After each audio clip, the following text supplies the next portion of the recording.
Sabe, debaixo de onde a gente pisa, em cada prédio, em cada estrada, em cada encosta, tá rolando uma batalha silenciosa, uma batalha de forças invisíveis. E para quem é da engenharia, entender essa briga não é só teoria não. É na verdade o que define se uma construção vai ficar de pé ou se vai virar um desastre. Bora mergulhar nesse mundo oculto e entender o que acontece por lá. Pois é, já parou para pensar nisso? O que de fato impede uma encosta inteira de simplesmente desmoronar? São toneladas e toneladas de terra. A resposta para isso está na mecânica dos solos. É a ciência que estuda direitinho como esse material se comporta quando está sob pressão. Olha só o nosso roteiro. A gente vai começar entendendo essas forças ocultas no solo. Depois, vamos ver uma ferramenta incrível para visualizar a tensão, o tal do círculo de Mohr. Aí a gente fala sobre o ponto de ruptura, quando o solo não aguenta mais. Vamos ver uma aplicação prática disso, na estabilidade de taludes, e fechar descobrindo como é que se investiga o que tem lá embaixo da terra. Vamos nessa? Então, vamos começar pelo começo. É fundamental entender que o solo não é só terra parada, sabe? Ele está o tempo todo sendo esmagado pela gravidade, pelo peso de um prédio em cima dele, enfim, por um monte de forças. E essas forças aparecem de dois jeitos principais. Pense assim, tem a tensão normal, que é basicamente uma força de aperto que comprime as partículas do solo. E tem também a tensão de cisalhamento, que é uma força que tenta fazer uma camada de solo deslizar por cima da outra, como se fosse um baralho de cartas, sabe? Ok, mas como é que a gente consegue enxergar e, principalmente, calcular essas tensões? Elas atuam em todas as direções ao mesmo tempo. Parece super complexo, né? Bom, para resolver isso, a engenharia civil tem uma carta na manga, um recurso visual que é simplesmente genial. E esse recurso é o famoso círculo de Mohr. Pensa na loucura que seria calcular essas forças em cada ângulo imaginável dentro do solo. Impossível, né?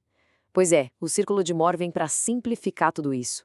Ele nos dá uma foto completa de todas as tensões em um único ponto. É basicamente transformar um monte de equação complicada numa imagem, numa geometria que a gente consegue entender. A beleza do círculo de Mohr está justamente na sua simplicidade. Olha só, o eixo horizontal, deitado, mostra as tensões normais, aquele aperto que a gente falou. Já o eixo vertical, em pé, mostra as tensões de cisalhamento, o tal do deslizamento. E o mais legal é que cada pontinho na borda desse círculo representa as forças exatas que estão atuando num plano específico lá dentro do solo. Então, o pulo do gato é esse. Quando o engenheiro desenha esse círculo, ele bate o olho e já sabe na hora quais são as tensões máximas de aperto e de deslizamento, não importa a direção. E saber qual é o máximo de esforço é o passo número 1 para a gente prever se o solo vai aguentar o tranco ou não. Isso nos leva direto para a pergunta seguinte: quando é que o solo não aguenta? Quando ele chega no seu limite. Porque, todo material tem um ponto de ruptura. E com o solo não seria diferente. A resistência do solo é, em resumo, o quanto ele consegue segurar para não deslizar. E essa força vem de duas coisas principais. A primeira é a coesão. Pensa nela como uma cola que junta as partículas. Isso é bem forte em solos argilosos. A segunda é o atrito, que é o travamento entre os grãos, sabe? Como se eles se encaixassem. E isso já é mais importante em solos arenosos. E para prever quando essa ruptura vai acontecer, existem dois critérios bem conhecidos. Tem o critério de Coulomb, que é um modelo mais simples, mais direto, ele usa uma linha reta. Mas tem também o critério de Mohr, que é mais geral e, digamos, mais realista. Ele não usa uma linha reta, mas sim uma curva, que a gente chama de envoltória de ruptura. E essa curva é definida com base em testes reais, feitos em laboratório com o solo daquele local. E a lógica aqui é bem visual, bem fácil de sacar. Pensa assim, o círculo de Mohr representa as tensões que estão realmente acontecendo no solo. Se esse círculo estiver inteirinho dentro da envoltória de ruptura, que é o limite, tá tudo certo, o solo está seguro. É o caso do círculo B ali. Agora, no momento em que as tensões aumentam, o círculo cresce e encosta na envoltória, como o círculo A, pronto, a ruptura acontece. É o limite. O solo chegou no máximo que aguentava. Beleza, a gente já entendeu a teoria de como o solo chega no seu limite. Agora vamos ver isso na prática. Como é que esse conhecimento todo ajuda a resolver um dos maiores pepinos da engenharia civil? A estabilidade de taludes, ou seja, como evitar deslizamentos. Pensa na análise de estabilidade de um talude como uma espécie de cabo de guerra. De um lado, tem as forças que querem que tudo deslize. que a gente chama de forças motrizes. O peso do próprio solo, a gravidade puxando para baixo, essas coisas. Do outro lado, tem as forças que seguram tudo no lugar, as forças de resistência, que são, adivinha? A coesão e o atrito que a gente acabou de ver. E para saber quem está ganhando esse cabo de guerra e com qual folga, os engenheiros usam uma coisa chamada fator de segurança. A conta é bem simples, mas é super importante. É só dividir a força que resiste pela força que está tentando derrubar. Resistência dividido pelo esforço atuante. E quanto tem que dar essa conta? Bom, geralmente, um valor de 1,5 é um mínimo que se aceita para um projeto ser considerado seguro. O que isso quer dizer? Quer dizer que o solo tem 50% a mais de resistência do que ele precisaria para ficar no 0 a 0, para ficar só em equilíbrio. É uma gordurinha para queimar, uma margem de segurança para qualquer imprevisto. E essa citação aqui deixa bem claro o perigo. Quando o fator de segurança dá 1, significa que a resistência é exatamente igual à força que está empurrando. O cabo de guerra está empatado, o talude está por um fio.